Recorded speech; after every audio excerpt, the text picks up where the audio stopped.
Bai? Entzuten, Entzuta da, bai? Bai?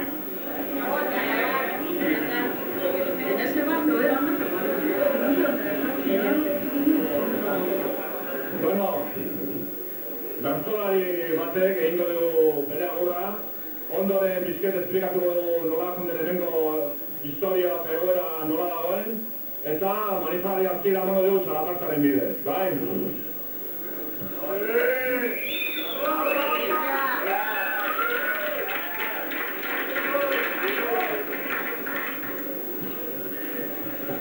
Gaztida gaztetxea iztea, gazteok ez deun hartzen, indarre represiboarekin berari da jokatzen, gizontxoien jokabidea guri ez zaigu gustatzen, beraiek orain ari bai dira gaztetasuna zapaltzen, beraiek orain ari bai dira gaztetasuna zapaltzen.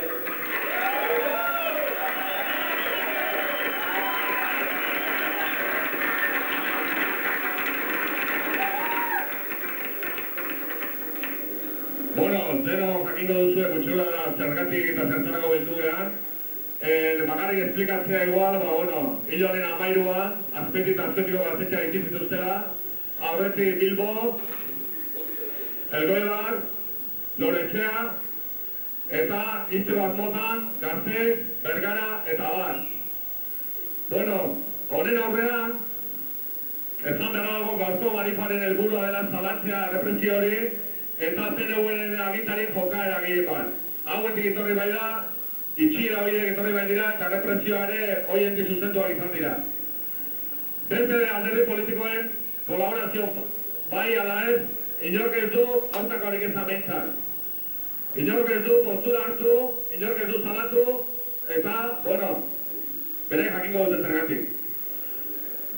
Esan bezala, gaurko manifa, salaketa baldin bada ere, esan behar dago, herria situatua dagoela, zerko poliziala ezarrita dago. Herrian, alkate jaunak, tabernarekin bildu da, behatxatu eta kolaborazioa eskatu. Herriaren aurrean kriminalizatu nahi gaituzte. Provokazioa bertan daukagu. Inguruan begiratzea besterik ez daukagu. Badirudi bideokamarak ezarri dituztela. Zipaia zain daude inguru bazar guztietan. Txoreroak kendu dituzte, bidrierak kateakin lotu dituzte. Egoten diren biboteak herrian ezartzeko, kendu dituzte, zipaio buruen ezartzeko. Honen aurrean, garbi utzi nahi dugu, manifa, alaitxua, festiboa, eta provokazioaren aurrean ez erortzeko. Hori garbi utzi nahi dugu.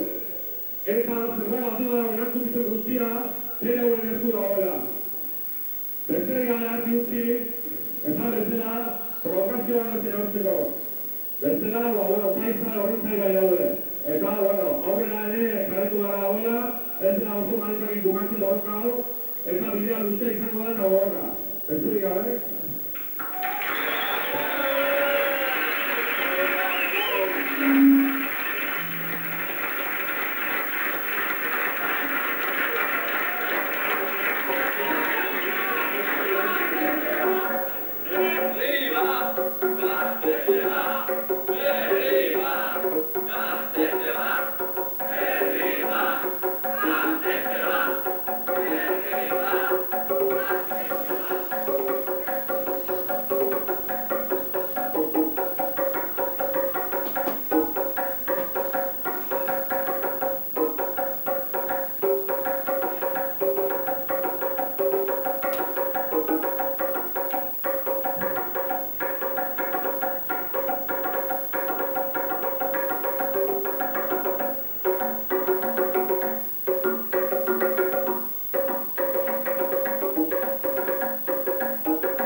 Ocupa, tío!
Hasiko naiz?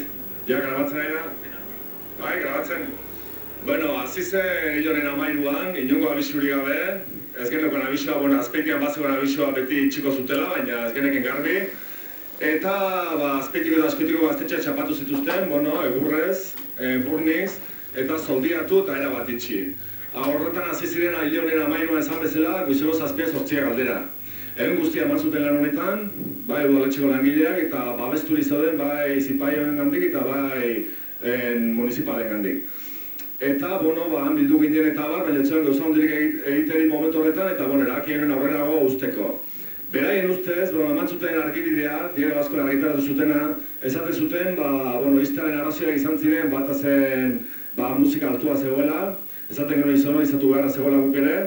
Bigarra zen drogak eta, betikoak, droga mugitzen zela gaztetxean, eta, hau ere salatu genuen. Eta hirugarren arazo izan zen gaztetxe hori edo alkohola zerbitzen geniela. Eta honen, gu ikusten genuen, hau ez zirela aitzakiak edo, beraik erabili zituzten aitzakia herriaren aurrean.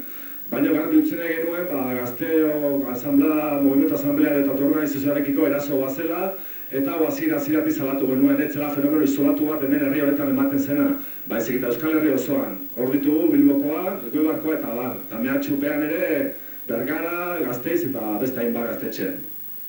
Horrela ikusi di, hasi ginen hasieratik asambleak egiten, Azpeitik eta Azkoitiko gazte asamblea biak elkarturik egin genituen, eta hainbat mobilizazio, ez? Horrela, lehenbizikoa izan zen lehengo larun batean, eta bertan berrehun gazte bildu ginen, eta bertan salatzen genuen gaztetxe hauen itxiera. Martxa honetan ikusi zen gazteo bagan eguela beharra, gaztetxe beharra, eta horretan